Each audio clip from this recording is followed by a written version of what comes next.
What's up, fight fans from around the world? I want to welcome you to the WAAR Room with your fight goddess, Chris Baldwin. And I'm here with my co host, Malissa Smith, women's boxing historian, and my boy, the conscience of combat sports, Mr. Eddie Goldman from No Holds Barred. And he's an award-winning sports journalist. So look, if you guys want to get more information here, I need you to follow and subscribe to this channel if you want more coverage on women's boxing, in-depth fight analysis, and our take on corruption in the world of boxing and sports governance in general. Today, we are talking women's boxing, but last night's Terence Crawford fight against Shawn Porter was a doozy. So, we're going to be breaking that down. Let's get to it. Welcome to the show, everybody. What's happening? What's up? Glad to be with you. It's an early morning and I need my coffee today. Yeah, I know.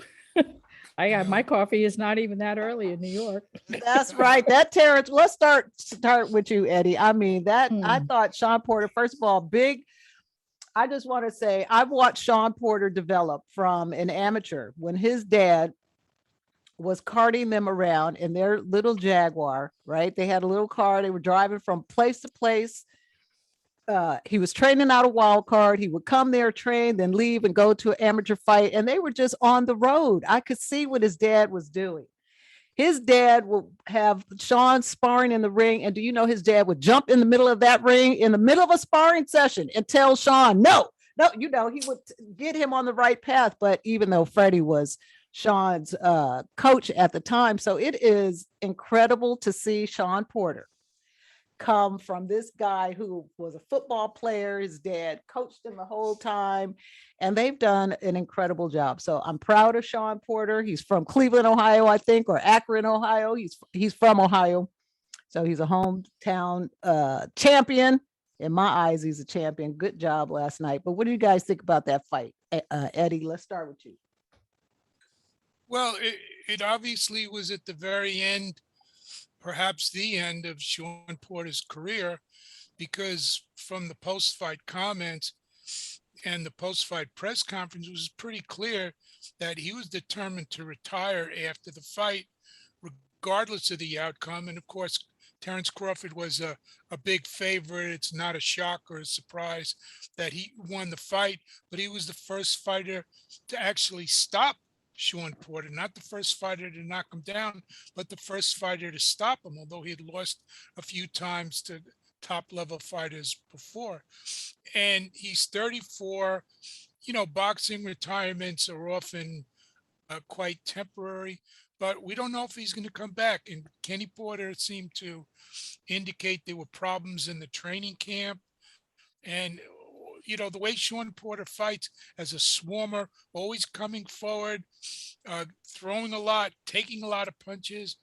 Maybe it's time for him to really hang it up at this point. There could be a lot more going on behind the scenes other than the fact that he gave Crawford a fairly competitive fight. I mean, before the 10th round stoppage, I had Crawford comfortably ahead by 3 rounds. Some people had it a little closer, but it was clear that Crawford had the momentum. Crawford pretty much gave away the first round. He fought orthodox, hardly threw any punches, was measuring Porter, feeling his strength, feeling his power. And when the second round started and Crawford came out as a southpaw and was really able to score and measure that distance, I just said, the fight's decided. The fight's over. There were a couple of headbutts along the way, but Crawford was the one I felt who was dominating. And again, if you discount that first round, which is a feeling out round, maybe you could give 2 more rounds to Porter. Some people gave a little bit more, but he was just spectacular in this fight. His timing, Porter slowed down his attack from what he normally had done, but still, Terence Crawford is somebody that I call a sharpshooter. We had a little exchange, which you might have seen on Twitter. Barry McGuigan was asking before the fight, who do you think's going to win? And I said, anything can happen. I wouldn't be surprised by anything, but I expected the most likely outcome, which is what happened, a late round stoppage for Terence Crawford. And the questions are all now, what is next for him? Because not only did Shawn Porter say he's retiring at the post-fight press conference, but Crawford pretty much said he's done with Top Rank and Bob Arum. What? It seemed pretty clear. His contract is up. He's a free agent. Oh, and shit. he said, look, the fight that he wanted to make and that boxing wanted to make, the fans wanted to make, and that the absence of real good governance in boxing prevented making, was, of course, with Errol Spence Jr., who was in the crowd, by the way. They showed him leaving right after the fight ended, sort of disgusted. And he said, Crawford said, I've been with Arum and he was unable to make that fight, even though Arum has worked with PBC. He had Tyson Fury and Deontay Wilder, and of course, this fight were on pay-per-views in front of big audiences in Vegas. But Spence now is not fighting. He had to pull out of the Pacquiao fight with with an injured retina, some sort. That's a very difficult injury to come back from. We don't know if or when he'll be able to come back or how good he'll be able to be. And Crawford wants to continue fighting. So Arum is pushing a fight between Crawford and the 140-pound undisputed champion Josh Taylor of Scotland, maybe doing it in Scotland or somewhere in England or Wales. And that's the fight Arum wants. I don't know if that's the fight Crawford really wants. I think Is he an MTK fighter? But he's promoted by Arum. Oh, He might be MTK, and that's a thing that wasn't discussed in any. They said Arum had said earlier that the organized crime figure Daniel Kinahan was a quote advisor to Crawford. I don't know how many. A lot of people expect that Crawford's going to go to PBC to get these fights, but I'm not sure that for a bunch of reasons. I think Crawford was horribly promoted by Top Rank. They often don't do well promoting black fighters. Arum was just sort of crapping on him a lot of times. And they really, Crawford said, I'm the fighter. And they had a Zoom call, pre-fight media call, which is sort of typical of the bad promotion of this with both Porter and Crawford. The first time they did it with Crawford, they had to cancel it because they said they couldn't get a phone connection. He was training in Colorado. He wasn't training on the moon. Even from the moon, you could get some type of audio. could use a sat phone. Yeah. And so they did it the next day, and it was a short call, and it kept crapping out on his end, and he's sitting in his car talking to his cell phone. This is an ESPN pay-per-view between Top Rank and ESPN. They couldn't get him in a studio somewhere to do it. Not only that, but all the wraparound shows were just Porter. There was no promotion for Terence Crawford at all. All of the, waiting for the fights to happen last night, that was all Shawn Porter. There was only one very little brief interview with Crawford on those, little wraparound bio kind of things. Yeah. Nothing for Bud Crawford.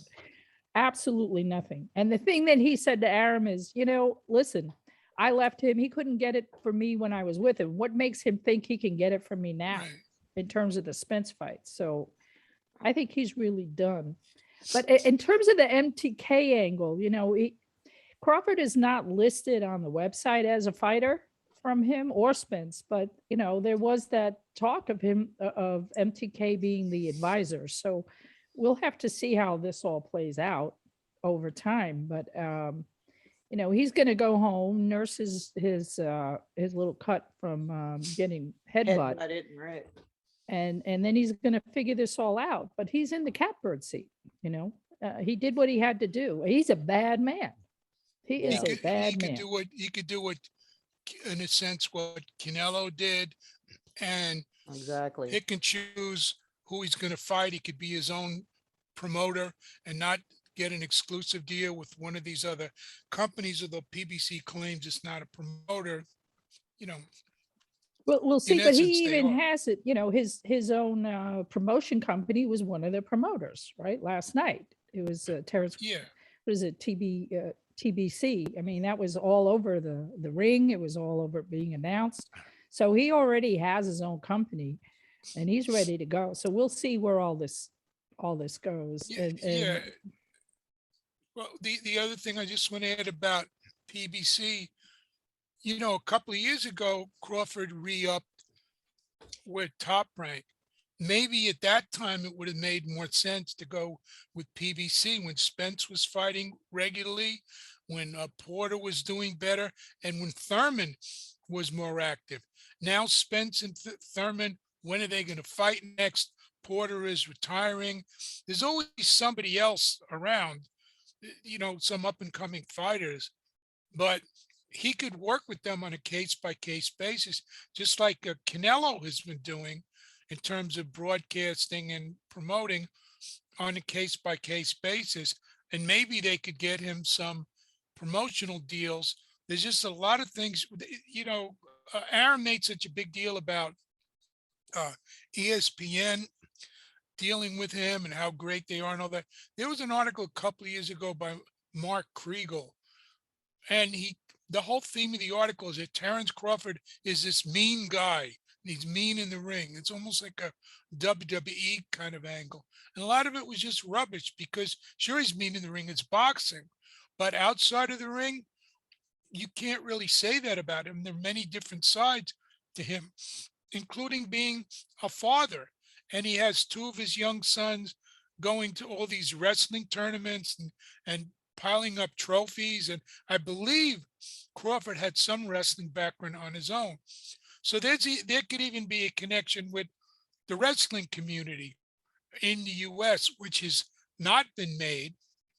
Have Crawford show up at some wrestling events and build some loyalty, because the wrestling community in the US particularly tends to be very narrow-minded and insular and brain dead when it comes to marketing. But if you have a celebrity show up or a champion fighter like that, that'll turn some heads, build some connections here. That's just one of many, many different things that could be done. And I also noted, just listening to some of the reporters and commentators on the conference call and all this, there seemed to be, when Crawford was there, a lot more Black reporters interested in him. Now, some of them, frankly, didn't sound like journalists. They just sounded like fans, you know, hey, we're rooting for you and all this. It's not what a journalist does. But still, there's a great interest in certain sections of the Black community in Terence Crawford. And I don't think that has been used or marketed well. And putting it on an ESPN Plus pay-per-view is also not the best way to reach a lot of people. Because Aaron said afterwards, the pay-per-view business is in the toilet and only ESPN Plus is doing well. They might be doing relatively well with UFC, aiming at a richer, wider pro-Trump audience that is the bulk of what the UFC gets. But I don't know how well they're doing in terms of pay-per-view buys in boxing. You'd have to do something. You'd have to do something different with him, and I don't think they know how to do it. And Aram is pushing, well, we'll go to Josh Taylor's home and get the fans there. Well, that's, you know, that may expand interest in Crawford, especially if Crawford defeats Josh Taylor. But that's not where his main base is going to come from, Scotland or England or Wales or Ireland. So there's a lot of work. I agree. I mean, he's talking too maybe about going up to 154 and picking and choosing there. What's his interest to go back down to 140? I mean, that is ridiculous. No, that Taylor would go up to 47. 147, but I don't know. I don't know if that's a great fight. So for Crawford, let him go up to 154. Let him play with his kids. What did he say? I got 6 kids to worry about. Let me think about that. Yeah, well, that's what he said right afterwards. He's Yeah. not going to make any hasty decisions, although Arum wants him to. But Taylor is scheduled to fight in February anyway. Right. So yeah, what's it going to be, in the summer or in June? Maybe if he did that fight, maybe he fights again in June. And Crawford should really be recognized as one of the top fighters in the world. A lot of us had him as top pound for pound fighter until the last couple of years, when Canelo has had such just an incredible resume to surpass him. And even Crawford said he put Canelo above him. Right. But I think in terms of talent, the only thing that's keeping Crawford out of that spot is the lack of signature fights. And that's largely due to the PBC's failed model, where they're getting, Arum is right about one thing: the PBC's pay-per-views have not been doing well. The TV ratings have not been doing well. They really don't know how to do streaming properly. So they're doing a January 1st pay-per-view, New Year's Day, with Luis King Kong Ortiz and Charles Martin as the main event. I mean, who's going to buy that? They do have an up-and-coming fighter with some potential, Frank Sanchez, another heavyweight, but they're burying him on these pay-per-views that nobody is watching. So I don't know how long their deal with Fox is going to last. And frankly, on these Saturday night cards that PBC's been doing, Fox could get more buys and bring in more ad revenue if they just showed a movie or a repeat of one of their popular shows or something. Then or they're going with killing everything. Yeah, or they're going, heavy into either professional WWE type stuff, or back to MMA, because they get more people interested. Quicker fights, bloodier, without the politics. Well, they need better. Yeah. Kind of politics. Yeah, I heard people complaining about the undercard on Top Rank, so I don't know that Bob Arum should be talking too much shit about anybody else. There were very few fights, no women's boxing.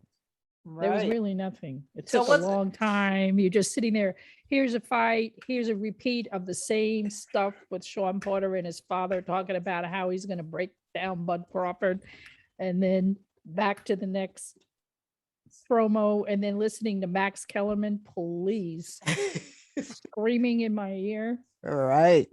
Well, look, let's talk about DAZN's lineup. I watched the Andre Quigley fight, and I watched the Kali Reis. Let's talk about the Kali Reis fight a little bit. Yeah, Kali Reis Camara. So that was, the unification bout for the what do we call that? The 140 pounds. And Kali Reis had the WBA. I think it was, gosh, sorry, my brain is still slow here. It's early Sunday morning. It's early Sunday morning. Anyway, Kali Reis, was the belt holder, and then they went for a vacant belt, WBO, and then you had Jessica Camara, who's the Canadian fighter, came down to 140 to fight that. And she, her last fight was with Heather Hardy. She really beat the crap out of Heather Hardy in her last fight. And then before that, she had fought Malissa St. V and lost in that fight. But for this one, she was super prepared. She just looked fantastic. She looked amazing. She was strong. She was coming forward. She had great defense. She had great offense. She just came to win. And Kali Reis, she's a good fighter. She's got a great resume. She's She's fought, people like, Delphine Persoon. She's fought Cecilia Brækhus. So she really has put herself out there from fairly early in her career with some top-notch fighters. And she wasn't in there just as an easy opponent. She always really fought hard as a pro. And then, she has her other life, which is she's a real advocate for Native Americans, Native American women in particular. She was just in a film where she played a boxer who was looking for her sister who had disappeared. So, I mean, she's got a great story, and she's a good boxer. But in this fight, she arguably lost the fight, or it was very, very, very close. I thought she got her ass. Well, I didn't think she get her ass whipped, but she took so many left hands. I just thought she got outpointed by Camara until that last. What was the last couple rounds? Well, the 10th round. Yeah, I mean, the fight was very close. It was back and forth. Camara, found a home with her left. She sure did. She really found a home. She really was, in the first 8 rounds, she was certainly outpointing her. She was taking rounds at the end. She really was fighting very, very hard and very strong. And her corner felt that way as well. And I have to say that Reis's corner was certainly nervous about what was going on. And they were telling her, hey, look, get your hands up, fight, In the 9th and 10th round, though, Reis really started to pull it out and got more aggressive, got looser, really. I think she got lighter on her feet, and she really started to bounce around some more. She got that second win. Got a second win, but also just got relaxed. I think the tension of the fight really held her back. She was flicking her jab more, she was more defensive, and she was moving more. And then in the 10th round, she really just let loose a barrage of punches and really hurt Camara to the point where Camara just was like, what do I do? Right. She clearly lost the 10th round. The cards gave Camara 96-94 on one card, and then the other 2 cards were 97-93 for Reis. So Reis ended up with a split decision. That was very generous. Yeah, giving the champ the edge. Yeah, that was definitely the champ the edge. I'm not sure how they came up with 97-93. 96-94, you could see either way. You could see a 95-95. You could see a split decision. But that 97-93 on 2 cards was overly generous. What this happens every week. Yeah, but exactly in the hometown. And it happened 2 weeks ago with that Michaela Mayer Hamadouche fight, where they didn't even give Hamadouche a round, one of the judges. So that was crazy. In this fight, what this sets up is the 140-pound. What we have is unification, and what we're setting up is the 140-pound undisputed bout sometime in the winter with Chantelle Cameron. Chantelle Cameron was at the fight in New Hampshire. She was interviewed. She really thought that she was going to end up fighting Camara. She had Camara up, sort of midway through the fight. She was like, yeah, Camara's doing great. That's who I'm going to box. So she was surprised that it ended up with Kali Reis as the winner. And I'm sure she's looking at that fight thinking, yeah, I will find a home for my left. And as Kali Reis said, yeah, I've got to go back to the drawing board if I think I'm going to be able to win against Chantelle Cameron in the winter. So that's going to be quite a fight. It'll be on DAZN, probably be in UK, I would guess, because that's where Chantelle Cameron is. Cameron is, she's a really terrific fighter and has, I would say she fights cleaner. She has better mechanics, if you will, in the ring, and she's strong as anything. So this will be a very, very, very tough battle. But more than anything, I think what we've seen over the last 3 or 4 weeks is just women's boxing at an extraordinary level. One thing about Chantelle Cameron is she's also an MTK fighter. So I'm not sure what that's all going to mean. It's something that we've been talking about MTK Global as getting more and more fighters, and they have now a number of champions, men and women, and what this is going to mean to boxing as a whole is really unknown. This weekend, Sky Sports had a card in Wembley Stadium. Natasha Jonas, who's a British fighter who had been with Eddie Hearn, has now switched to Boxer, which is sort of allied with Sky Sports. They still don't have a US outlet. I've known we've talked about that in the past. Not sure what that all means, but we're going to see how this unfolds, I think, in a big way in 2022. Claressa Shields fights on the 11th, and where there's been a series of tweets out by her team, Mark Taffet in particular, her manager, saying that they will have an American outlet for that fight, but there's still been really very little transparency on what's happening with Sky Sports and their ability to have their fight shown in the United States. That's going to also be a very interesting set of events, because again, they're starting to have a lot of MTK fighters come through their shop. So in terms of the fights that they're promoting through Boxer, so I'm not sure how this is all going to play out, but I really think this is something we're going to have to watch very closely for 2022, especially as Top Rank is not doing as well as they should be. And with PBC not coming up with the kind of fights that they should be coming up with. Not only that, with very few women's fights on these cards, or very few women in their stables. Top Rank has Michaela Mayer, but that's about it. They're not really promoting anyone else. So I think they're losing that game hugely. You got DAZN, and you got now Sky Sports starting to really promote women in the ring. So I'm going to be curious to see how this all plays out next year as we start to get these even bigger fights and starting to go for things like more unification bouts and more undisputed kinds of tournaments, if you will.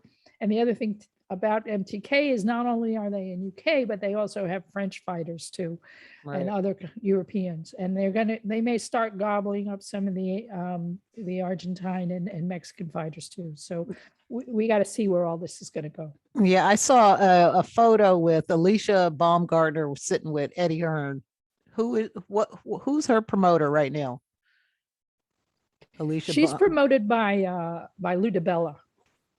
And Lou DiBella is really the only other promoter that's in the United States got women. Yeah, So he's got a been stable. promoting her, Right. and he promotes Kali Reis, and they're both with Brian Cohn is their manager. Mhm. But they're getting a very cozy relationship with Eddie Hearn. Kali Reis is now considering UK her second home.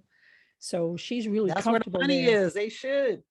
That's where the money is. Hey, look, Right. that's why Claressa Shields is there. And she got her 7-figure deal for 2 fights with our friends at Sky Sports. But I got to tell you, it's Katie Taylor who's the $1 million baby. She's making over $1 million a fight at this point. And So yet we haven't seen when was her last fight? she fights on December 11th also. Oh, okay, cool. She We'll be talking defends. about that soon. We'll be talking about that soon. But she is making money, Yeah. and investing in and staying with Eddie Hearn. She's staying away from MTK Global, but you got a lot of other women fighters who are on those cards who are with MTK as their manager. So they're becoming a bigger player, and if they're starting to advise fighters like Crawford and Spence and seeing where all that's going to go. Are they next advising year. Spence too? I thought so, but I could be wrong.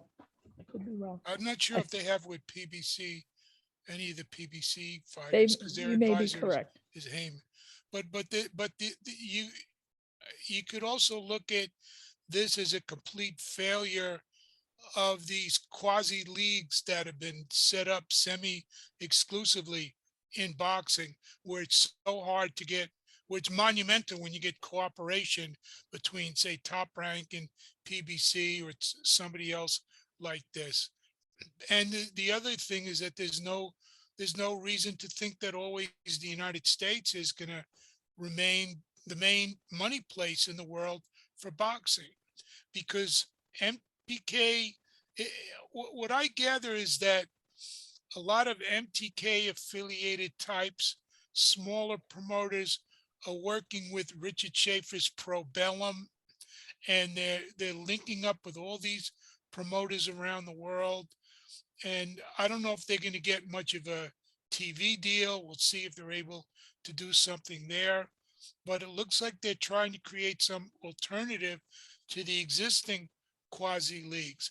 And with Boxer and MTK on Sky Sports, it's very unlikely they're going to work with Hearn and Matchroom, because Matchroom just bolted from Sky Sports to just go with the Zone. So there's the politics there.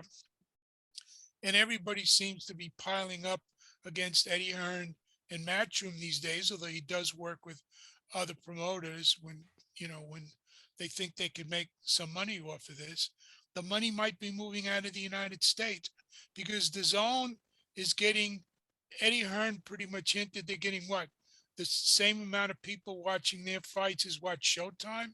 So if you look at the ratings for the Benavidez fight last week, they were terrible.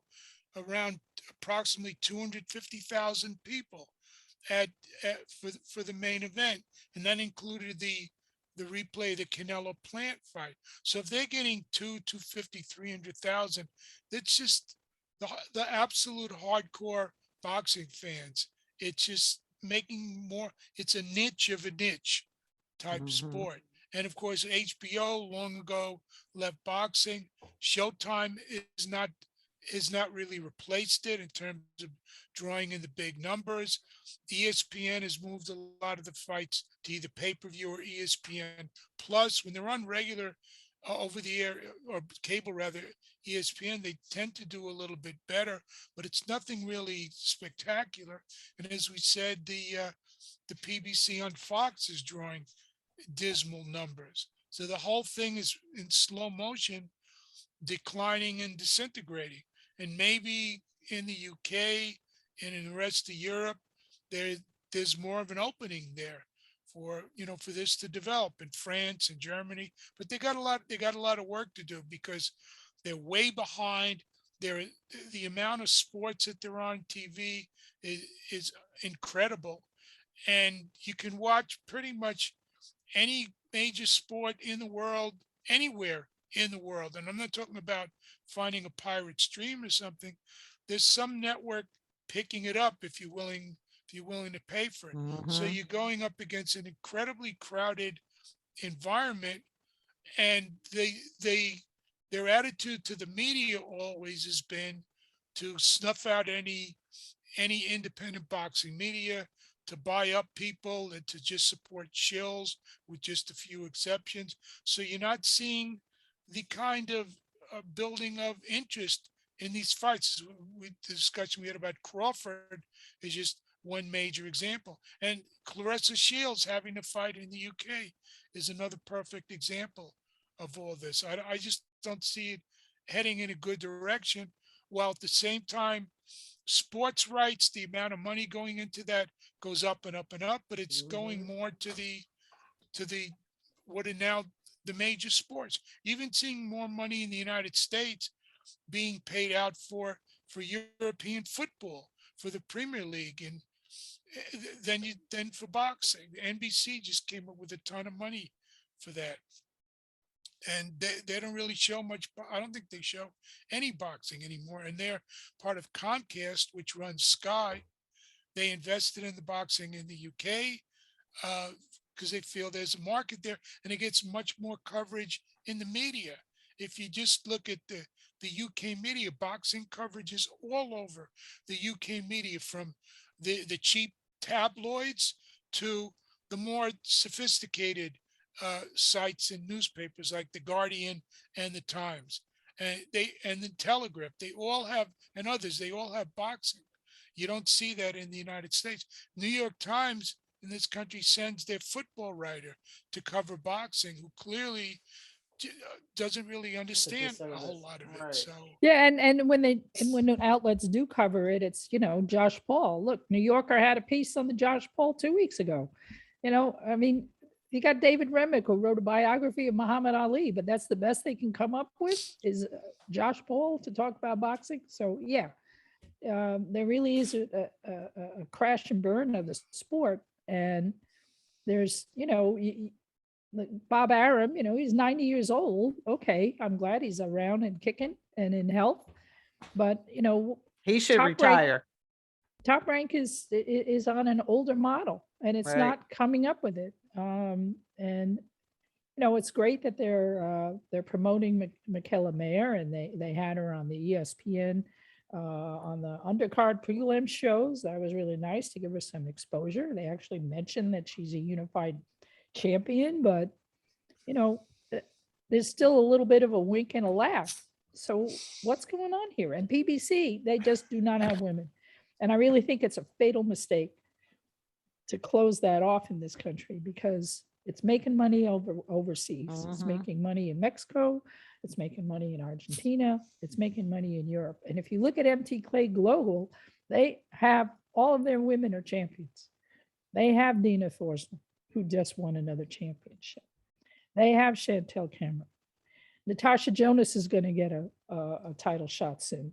They have really good women, and they're promoting it, and they're making the kind of deals to allow exposure for these fighters. And I think you're right, Eddie. Right now, the United States is nowhere in this market, and it's getting crushed. And that's also gave an opening to these garbage fights of these so-called influencers, the Paul brothers, who were apparently good high school wrestlers, and that was it, in professional boxing, because younger people know who these people are, and they're tuning in, even though they will understand it's not top level boxing, because there's the absence of accessible top level must see boxing for people. So what fills the void?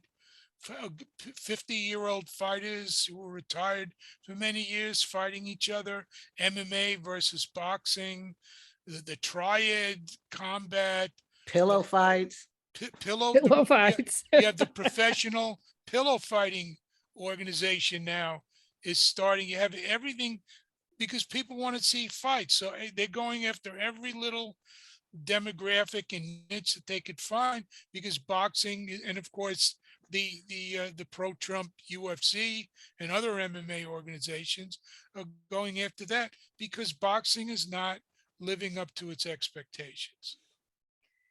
Same old story. Yeah, and that can go into a little discussion I had a couple of months ago with Teofimo Lopez, if you have that. Okay, let me pull that up for you, Eddie. Yeah, I'll just give a little background. In May, they had a Zoom call. This is when he was still fighting on Triller before all these postponements. And now, instead of a big pay-per-view, this is a guy was in the consensus 2020 Fighter of the Year. And this was supposed to be his first fight in 2021, that the Triller Trash clowns completely messed this whole thing up. Now it's going to be next week on November 27th on DAZN, not on pay-per-view. It's going to be in a smaller venue. It's going to be a much smaller fight. And on Thanksgiving weekend in the U.S., which, may hinder the amount of people that really watch this fight, as a lot of people travel. So he had some interesting comments at the time about his career and about Triller, which again, later that all fell apart because they didn't know what the hell they were doing. But in terms of how you have to promote and popularize boxing, he made some interesting comments that I still think are worth hearing. All right, next up is the great Eddie Goldman. Thank you very much. Thank you for that, Jerry. Hey, Teofimo. The question I have is, coming after such a high-profile fight where you were so up and you performed so well against Lomachenko, how are you going to stay motivated against a less-known fighter like Kambosos? And does fighting on Triller, your first time on Triller, add to that motivation for you to perform in this fight? Thanks. Thank you, Eddie, for that question. Honestly, I'll say it like this: it's just the the amount of work, it doesn't stop. You know, at the end of the day, I'm not fighting George Kambosos, I'm fighting myself, you know, and that's what I always go in there. You know, when I fought Lomachenko, I wasn't fighting Lomachenko, I was fighting myself. And that's how I am. You know, the only person that could beat me is myself. You know, that's the end of it all. You know, I'm my worst critic, and I am my toughest competition. You know, so those are the things that I play in my mind. You know, I act like I don't have it all. You know, and that's why when people ask me how I feel like a champ. Doesn't mean you know, even though I'm an undisputed world champion. You know, and then being on the platform like Triller, they give me that opportunity to boost up my numbers on the social platform, because, you know, that's nowadays in this modern day era, it's all about social media and how many followers you have, apparently, which kind of saddens me in a way that you could become undisputed world champion. But back then in the 80s and 90s, you became undisputed world champion. You were on top of the world.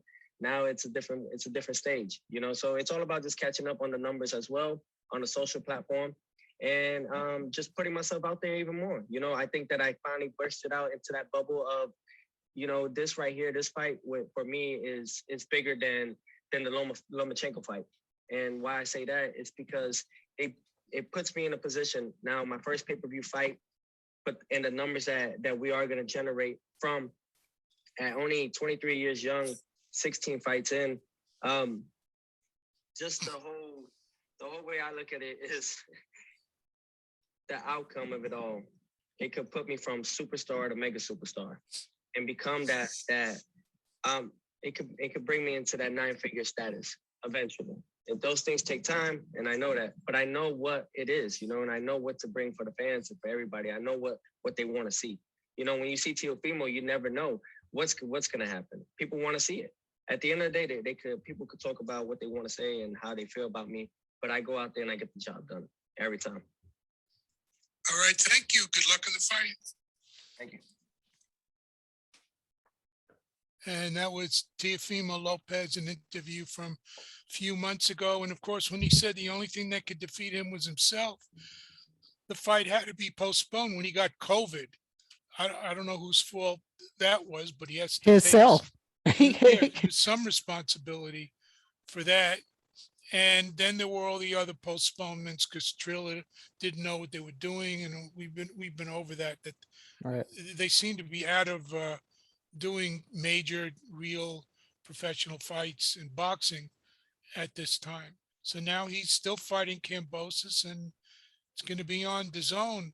So they're going to have to work on getting him a real major fight, and really promoting him, because it's, you know, being postponed 6 months to several times. I think a lot of people just grew weary of this fight and aren't really anticipating it that much, although it still could be a good fight. We want to see how good Teofimo is against Kambosos, who he should is a big favorite against. This is, I think, a mandatory.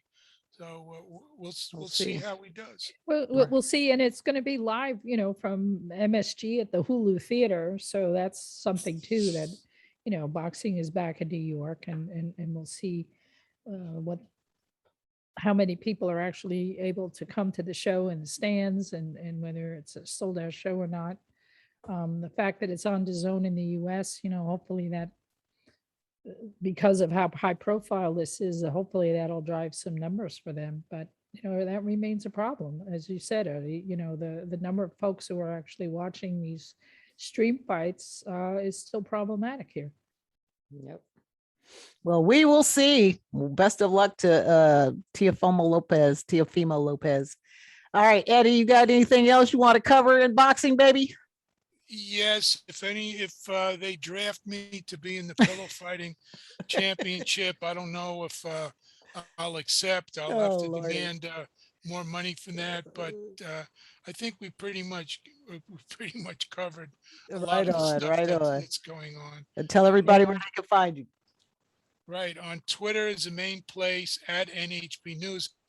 These thing, by the way, follow the whole politics of that, because some of the racist and misogynist media was really going after our Vice President Kamala Harris, because she she was emphasizing something. I forget the exact word, but she said like the point or something like that, which is what's done in English. So they had some of this racist, sexist, semi-literate writer say she was pretending to speak French because this was in France. And so that's why a lot of people too oppose that, of putting the in front of their names. And if there was also some good articles that how the media didn't cover really what she was doing. When she was in France, she announced to the world that the United States will be donating 1 billion, with a B, 1 billion coronavirus vaccine doses to the rest of the world, far more than anybody has been doing it. Europe has really hardly been giving anything to the less developed and the poorer countries. That was not reported in the American media. Of course not. Instead, they're talking about, was she speaking fake French or something like Right. that? This is the trash. So that's where the V comes. Anyway, you can also follow me on my Patreon page, where you see a lot of high level, intelligent, exclusive comments. So become a supporter there. It's not really too expensive. And you pretty much can pay what you want at patreon.com/Eddie Goldman. And I'm coming up with some new designs for the Redbubble Right page, on. so I can get some items. And yeah, I will talk about that another time. But Yeah. where you could get some stuff. And this is a time of the year people buy clothing for themselves or as gifts and all that. So get something to support independent journalism. Get Right some on. No Holds Barred with Eddie Goldman stuff. That's right. All right, Melissa, tell everybody where people can find you.